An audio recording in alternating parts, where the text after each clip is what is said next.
The plasma cannons fell silent across the Helix Nebula as Ambassador Kyril Vosen watched the impossible unfold through her flagship's viewport. Below, on the crystalline surface of Nexus Prime, what should have been the most important diplomatic wedding in galactic history had just been interrupted by something that defied every law of interstellar. Biologya.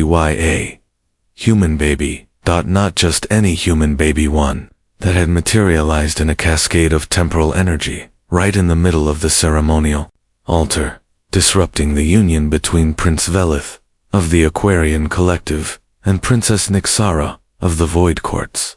The child couldn't be more than 6 months old, with wispy auburn hair and eyes that held an unsettling depth of awareness.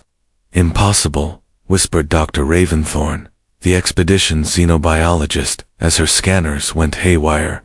The temporal signatures, they're off the charts.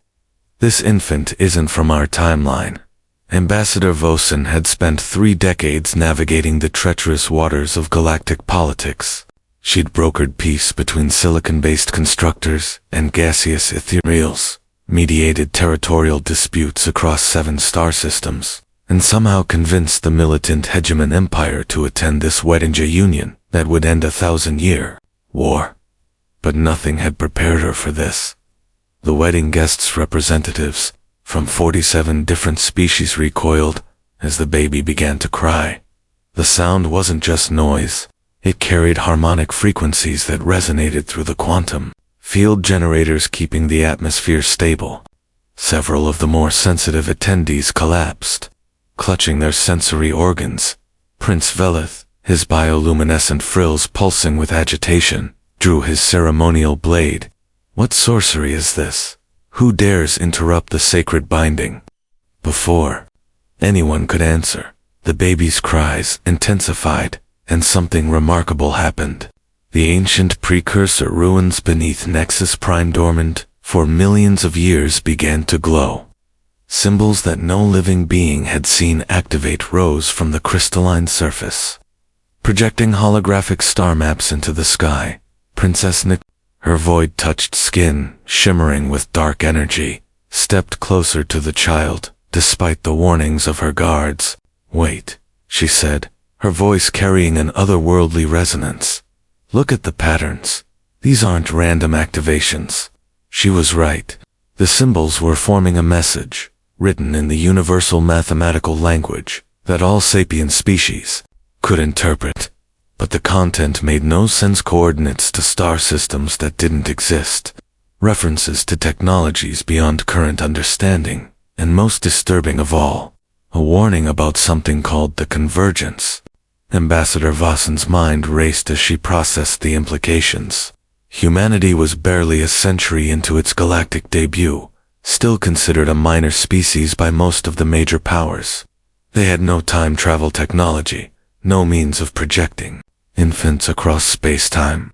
Yet here was undeniable proof that someone or something had sent this child specifically to this moment, this place, this wedding. "Ma'am," came the urgent voice of Captain Kesh Durandal over her com. "Long-range sensors are detecting massive energy buildups at the edge of the system. Something's coming through hyperspace. Multiple somethings." The wedding that was supposed to unite 2 of the most powerful factions in the galaxy had just become ground zero for a mystery that could reshape their understanding of the universe itself. And somehow, a human baby was at the center of it all.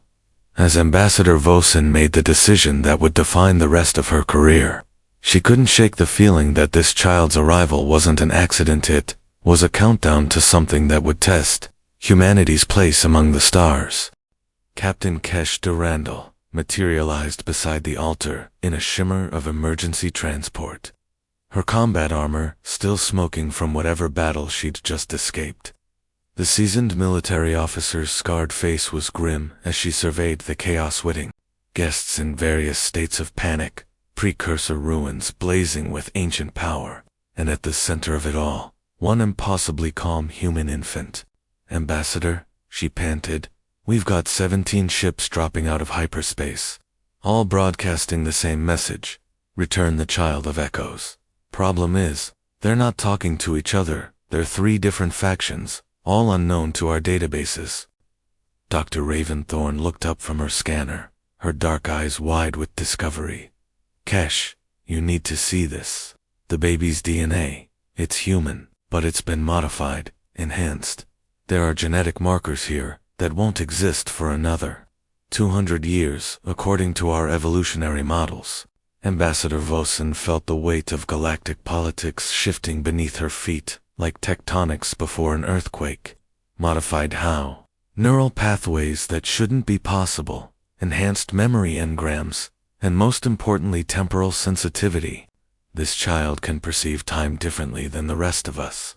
But that's not the strangest part. Dr. Thorne's voice dropped to a whisper.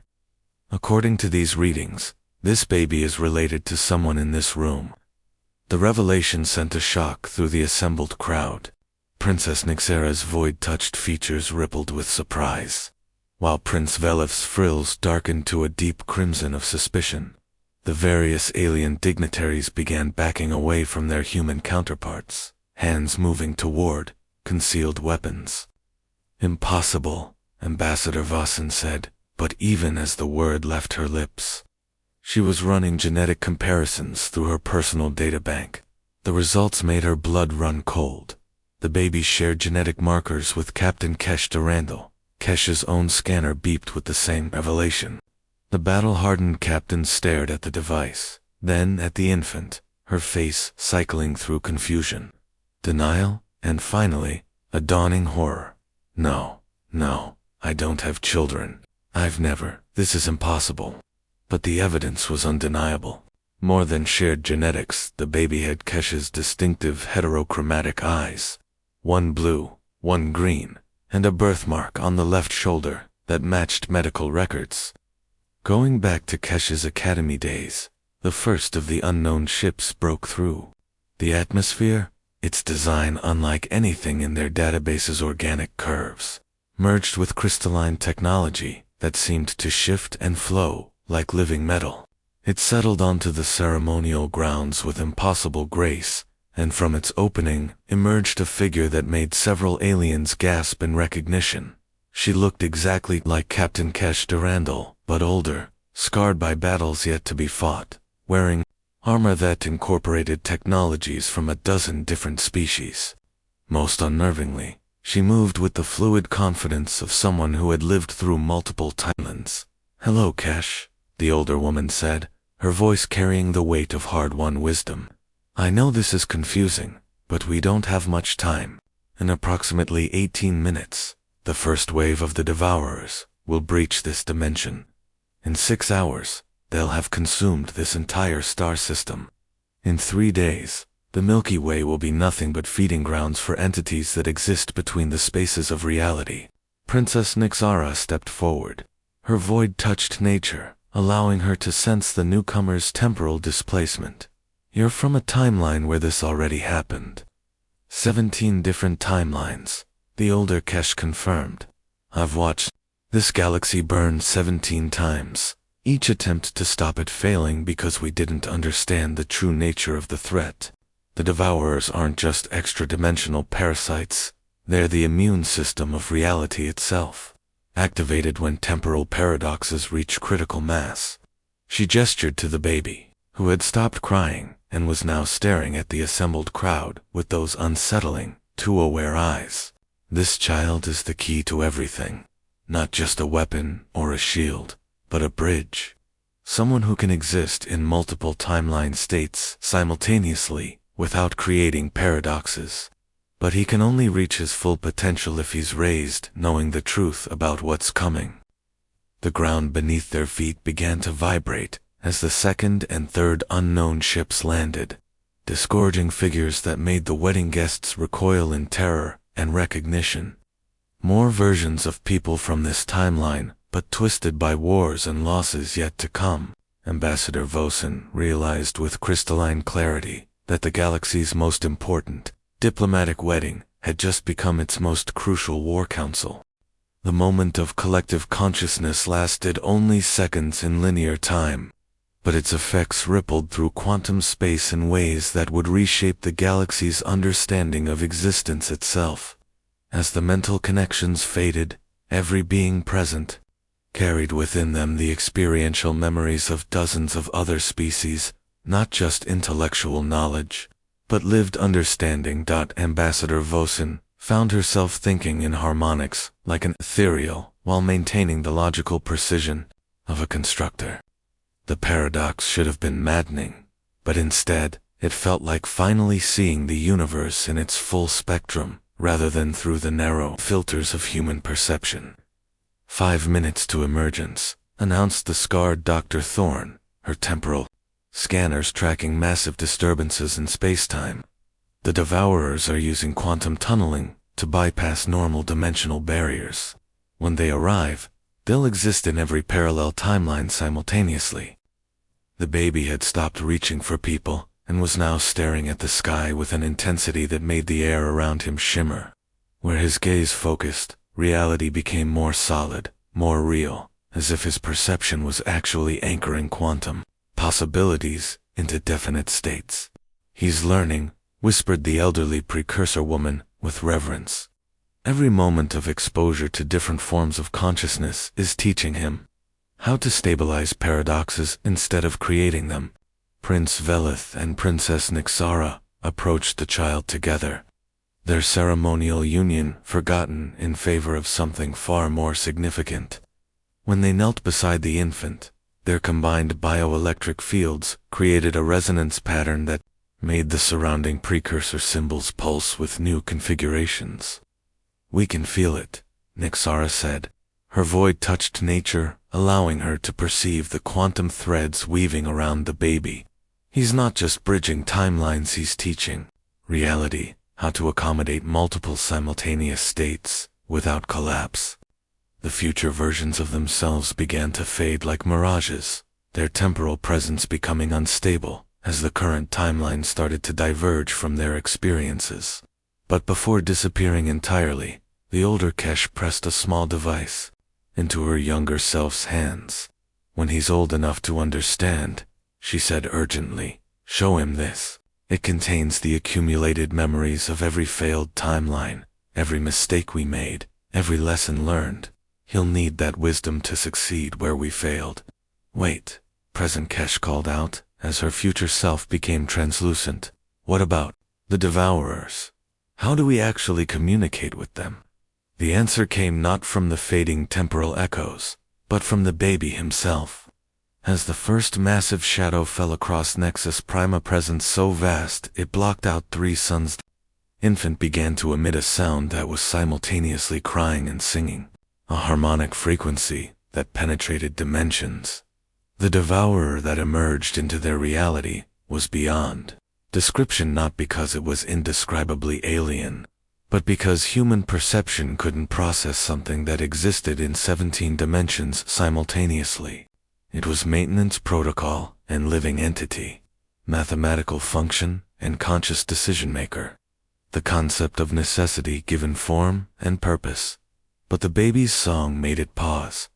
For the first time in cosmic history, one of reality's custodians encountered a consciousness that didn't threaten the stability of existence, a mind that could think in paradoxes without creating them, experience multiple timeline states without forcing them to collapse. Dr. Thorne's scanners went wild as impossible readings flooded her equipment. The quantum foam is stabilizing around them. The devourer isn't registering the baby as a threat to reality, it's recognizing him as a colleague. The communication that followed happened entirely in dimensions human minds couldn't directly perceive, but the baby served as a translator. His hybrid consciousness converting cosmic-scale concepts into forms the assembled species could grasp. Through him, they learned that the Devourers had been maintaining reality for billions of years, preventing the universe from tearing itself apart under the weight of temporal manipulation and faster-than-light travel. But they were tired, lonely. They had been waiting eons for consciousness to evolve to the point where it could assist, rather than threaten the stability of existence. They want partners, Ambassador Vosen realized. the concept arriving in her mind with crystalline clarity, not subjects or enemies, partners in maintaining reality. The baby gurgled agreement, and around them, the precursor ruins began displaying new symbols, not warnings or countdowns, but blueprints, designs for technologies that could work with the universe's fundamental laws rather than against them, ways to travel faster than light without creating paradoxes, methods of temporal research that strengthened rather than weakened the quantum foundation of reality. As more devourers emerged into normal space, their forms becoming less threatening and more collaborative as the baby's influence spread. The assembled wedding guests realized they were witnessing the birth of a new era, not just for their galaxy, but for existence itself. The child who had interrupted their wedding was teaching the universe how to grow up. The war council that formed around the precursor altar included versions of people who hadn't even been born yet. Admiral Vasana, gray-haired, cybernetically enhanced version of the current ambassador, stood beside a scarred Dr. Thorne, whose left arm had been replaced with something that looked more weapon than prosthetic. Most disturbing was the presence of grown versions of alien dignitaries' children, species shifted by temporal radiation and carrying technologies that shouldn't exist. "Show them," ordered the older Kesh to her present-day counterpart. "Show them what we're really fighting." Present Kesh activated her personal holocaster, and the wedding grounds filled with images that made several guests lose their composure entirely.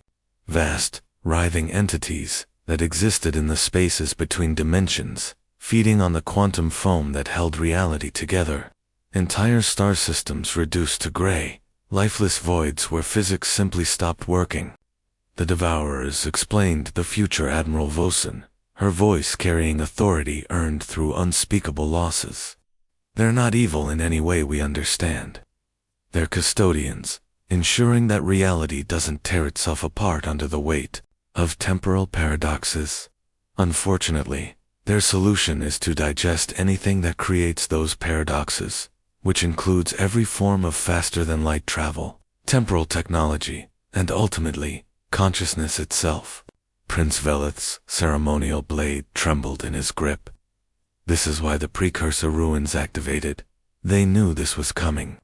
The precursors didn't just know, corrected a figure emerging from the third temporal ship, an elderly human woman, whose eyes held the accumulated wisdom of centuries.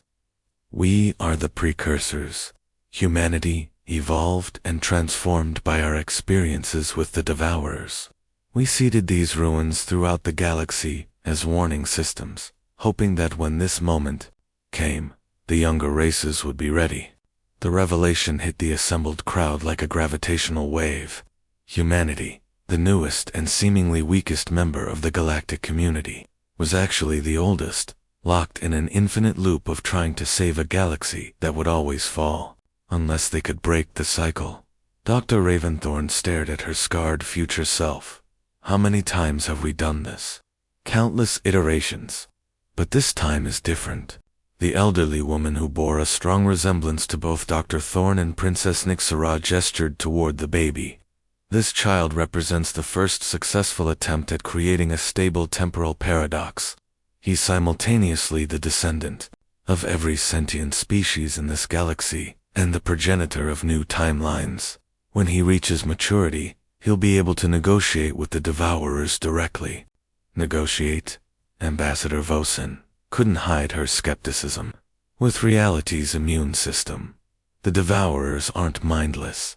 They're incredibly ancient and intelligent, but they operate on scales of existence we can barely comprehend. What looks like destruction to us is maintenance to them. But if we can communicate on their level, prove that consciousness can exist without destroying reality." The ground shook as something vast moved beneath Nexus Prime's surface. The precursor ruins blazed brighter, and new symbols appeared. Countdown in universal mathematical notation. 15 minutes, Captain Kesh looked at her older self, then at the baby. "What do you need me to do? Accept the truth. This child is yours, will be yours. Yours in 17 different timeline configurations. But more than that, You need to let him be raised by the collective consciousness of every species represented here. He needs to understand not just human determination, but Aquarian adaptability, void court transcendence, ethereal wisdom, constructor logical of it. Princess Nixara stepped forward, her void touched nature allowing her to perceive the quantum threads connecting all the temporal versions present. The wedding, she said, with sudden understanding. It wasn't interrupted. It was the catalyst. The union of consciousness, not just between Velith and myself, but between every species here. Prince Velith's bioluminescent frills pulsed with realization. A marriage of minds to create the conditions necessary for this child's development. The baby gurgled and reached out with tiny hands toward the assembled crowd, where his fingers pointed. Streams of coherent energy connected minds across species barriers. For one transcendent moment, every being present experienced existence from perspectives they'd never imagined. The slow, patient thoughts of silicon-based life, the quantum uncertainty of energy beings, the primal determination that had driven humanity from Earth to the stars. In that instant of universal understanding, they all felt it, the approaching presence of the devourers, vast and implacable, but not malevolent. They were gardeners preparing to prune reality back to manageable parameters, unaware that the garden had finally grown wise enough to tend itself. 10 minutes remained, and the real work was about to begin. 25 years after the Nexus convergence, Kairos Durandal stood at the edge of explored space, his consciousness simultaneously present on 17 different dimensional planes, while his human form remained anchored to the observation deck of humanity's most advanced starship. To anyone watching, he appeared to be a normal young man, tall, athletic, with the heterochromatic eyes he'd inherited from his mother and an expression of intense concentration that had become his trademark. But appearances were deceiving. At 25, Kairos had become something unprecedented in cosmic history, a stable bridge between different scales of existence, capable of thinking like a quantum entity while maintaining the emotional warmth of human consciousness. The dimensional barriers are weakening again, he reported to the assembled crew, his voice carrying harmonics that translated automatically into the native languages of all present. But this time it's not a threat, it's an invitation. Ambassador Vosen, now in her 70s, and serving as the galactic representative to the Greater Reality Council, studied the readings flowing across her displays. The patterns were familiar yet entirely different from the Devourer emergence decades earlier. These disturbances spoke of intention, invitation, and most remarkably, hope. The architects, she breathed, recognizing the signs they'd been waiting for since Kairos reached intellectual maturity. They're finally ready to make contact. The architects were theoretical, until recently, the entities that the Devourers themselves answered to. Beings so advanced that they existed primarily as living principles of existence, rather than discrete consciousnesses. They were the universe's original designers, stepping back from direct involvement, once their creation achieved the complexity necessary to maintain itself.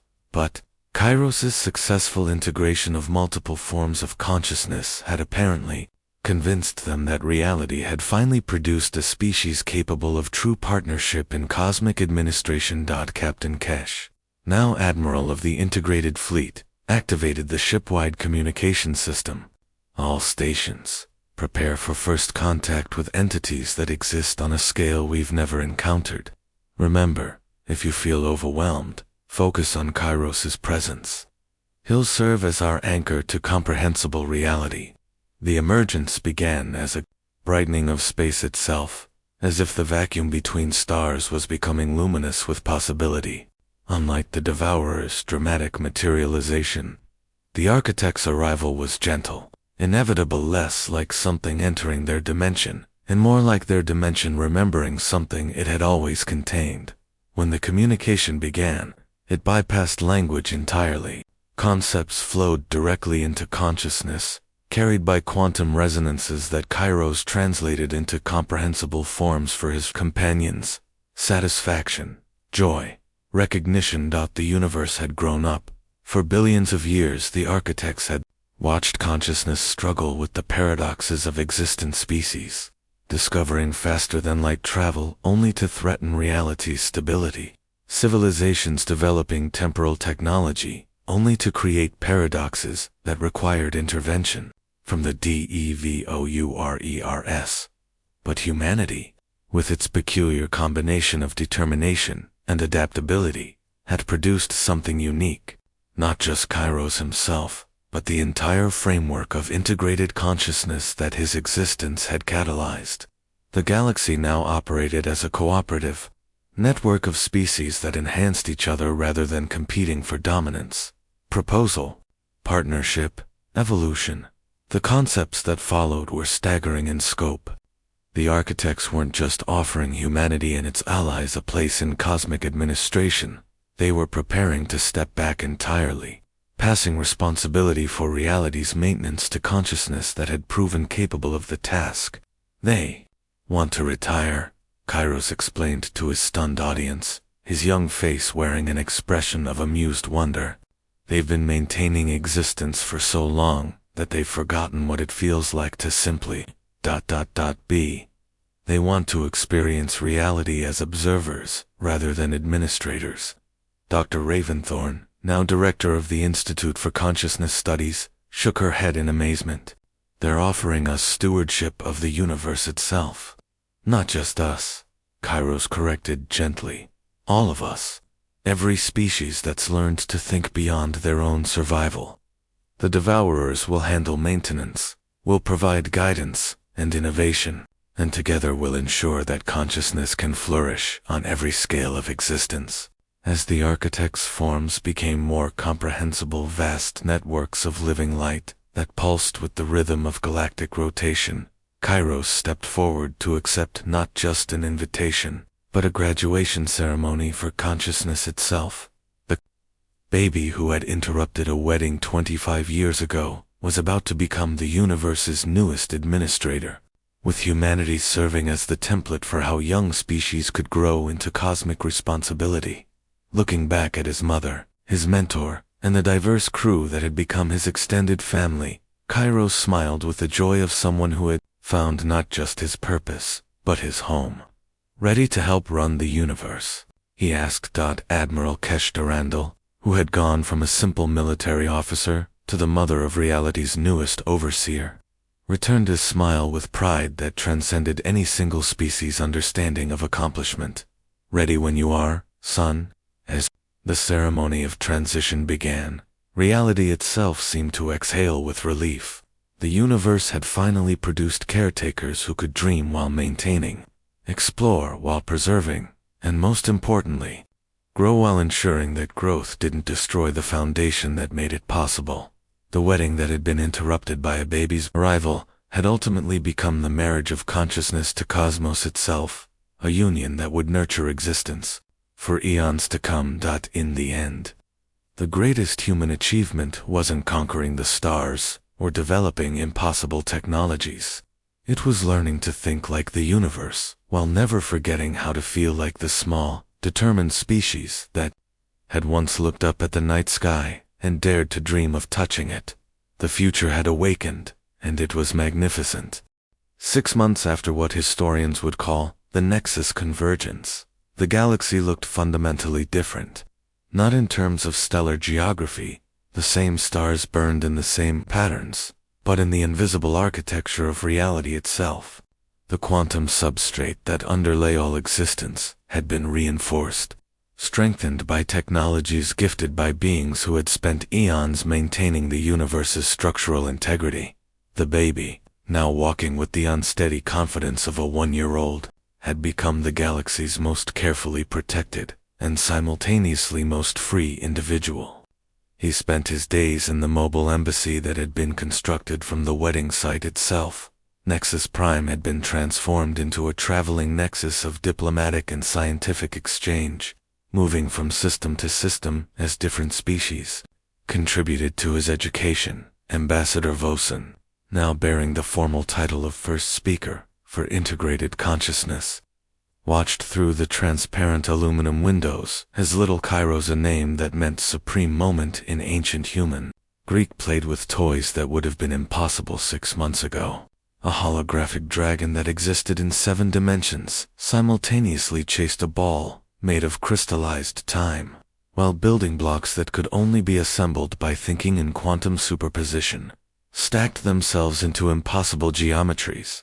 His neural development is exceeding all models, reported Dr. Raventhorn, whose research had expanded beyond xenobiology into something entirely new: consciousness architecture. He's not just learning multiple languages and thought patterns, he's developing new ones. Yesterday he asked me a question in a conceptual framework that doesn't exist yet. Captain Kesh Durandal, who had officially adopted the child after genetic confirmation of their connection across multiple timelines, smiled as she watched her son attempt to pet the holographic dragon. What did he ask? How to teach colors? To someone who's never seen light but understands music perfectly. It sounds simple until you realize he was describing the conceptual challenge of communicating with a devourer who exists primarily in mathematical dimensions. The implications were staggering. At barely a year old, Kairos was already thinking in ways that bridged the gap between carbon-based consciousness and cosmic-scale entities that maintained reality itself. More importantly, he was happy, curious, and unmistakably human, despite his unique capabilities. The Aquarian delegation is requesting another audience, announced Princess Nixara, who had taken on the role of diplomatic coordinator for the mobile embassy. Her marriage to Prince Velith had been completed 3 months after the convergence, but in a ceremony that included vows to support the collective consciousness project, their union had become symbolic of the new cooperative framework emerging across the galaxy. What's their concern this time? Ambassador Vosen asked, though she suspected she already knew. Same as the others. They want to ensure their species will have adequate influence over Kairos's development. They're worried that human perspectives might dominate his education, despite our agreements. It was a legitimate concern. Despite the collective consciousness experience they'd all shared, each species still carried the instinctive desire to preserve their own cultural values and approaches to existence. The solution had been both elegant and complex. Skyros would spend equal time with representatives from every species, learning not just their languages and customs, but their fundamental ways of perceiving reality. The results were already visible. When frustrated, the toddler would briefly phase into a void-touched state, like Princess Nixara. When concentrating, his skin would show faint bioluminescent patterns similar to Prince Velith's species. When excited, he would unconsciously emit harmonic frequencies that reminded everyone of the ethereal's communication methods. But most remarkably, when content, which was most of the time, he would simply be a happy human child, playing with impossible toys and babbling in languages that didn't exist yet. The Devourers have submitted another proposal, Dr. Thorne continued, consulting her multi-dimensional datapad. They want to establish a permanent communication link with Kairos, not for control or influence, but for companionship. They've been alone for so long that the concept of collaboration is still novel to them. Ambassador Vosen nodded. The Devourers' integration into galactic society was proceeding more smoothly than anyone had dared hope. They'd already shared technologies that had revolutionized energy production, eliminated several diseases that had plagued multiple species for millennia, and provided solutions to resource conflicts that had seemed intractable. But more than technological gifts, they'd provided perspective. When beings who measured their existence in cosmic epochs described consciousness as precious and rare, it gave all the galaxy's species a new appreciation for their shared existence. Mama Kesh, Kairos called out, abandoning his toys to toddle toward his adoptive parent. Dragon hungry, need concept food. Captain Kesh scooped him up, marveling again at how normal he felt despite being the most important individual in galactic history. What kind of concept food does a seven-dimensional dragon need? Stories about flying, but not with wings, with dreams. As Kesh began telling her son about human dreams of flight, Ambassador Vosen realized they were witnessing something unprecedented. In cosmic history, the universe learning to dream,